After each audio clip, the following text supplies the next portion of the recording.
Hello and good whatever time of day it is to you today. I'm Joe, and this is Joe Did It.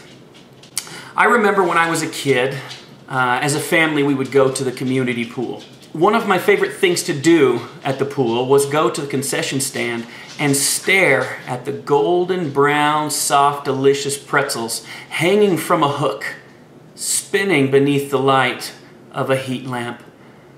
Those pretzels were a dream of mine. I rarely had the money to buy them, so I usually just bought a Fun Dipper now and later and walked away a little defeated.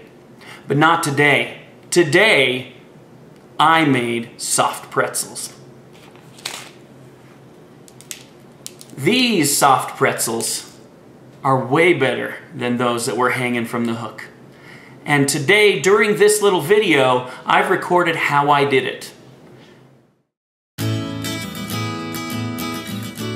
This is the recipe that I used, but I doubled it because I have lots of children. I started by using 9 cups of all-purpose flour. Once again, I'm using my Bosch mixer, which does a great job with these bread recipes. Next, I added 2 tablespoons of sugar.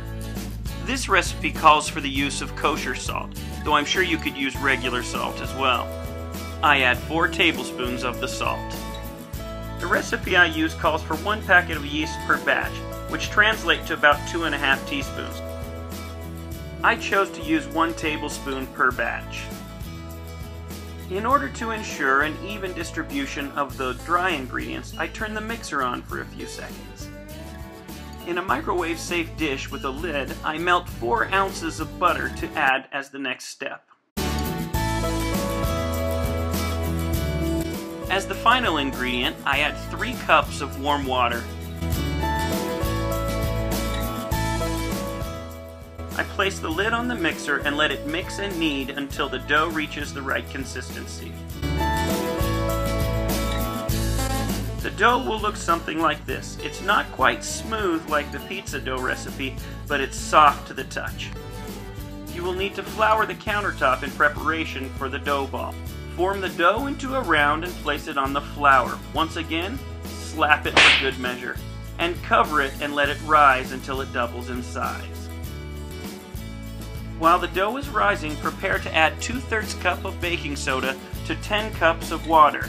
Mix it till it's clear and bring it to a rolling boil. When the dough has risen to twice its size, uncover it and partition it into the number of pretzels you plan to make.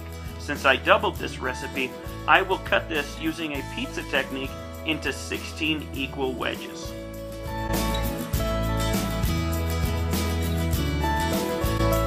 Using a vegetable oil, pour a small amount on the surface that you're going to use to roll the pretzels. This will prevent it from sticking to the surface, but allow it to roll and stick to itself. The first dough that you roll on this oiled surface will be a little slick and it'll take a little more effort. Take one of the sections of dough that you have partitioned and lay it on the surface. Roll it out into a long rope about 24 inches long.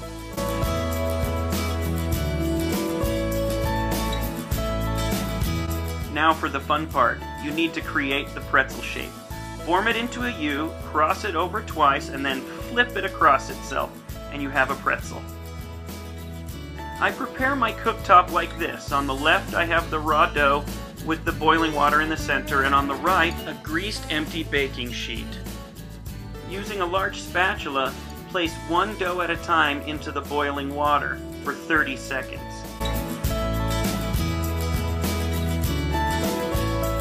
After it has boiled for 30 seconds, remove it and place it on a baking sheet. After you have boiled all of your pretzels, prepare the next step by separating the egg yolk from the white. I know I did a horrible job here and my technique is off, but the egg broke poorly and this worked anyway.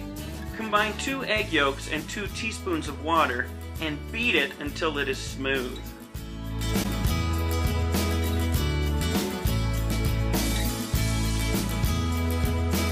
Using a brush some of the egg yolk solution on the surface of each of the pretzels. This egg wash will help the pretzels cook to a nice golden brown surface. It will also allow the salt to stick much better. For this step, I used the same kosher salt as before. Sprinkling the salt from a foot or so above the surface will allow you to get an even distribution. Preheat your oven to 450 degrees and bake your pretzels for 12 to 14 minutes. When that timer rings, you'll be rewarded with a tray that looks like this. Remove your soft pretzels to a cooling rack or a countertop. After a few minutes of cooling, they're ready to eat, and if you're anything like my family, a few minutes later, there aren't any left.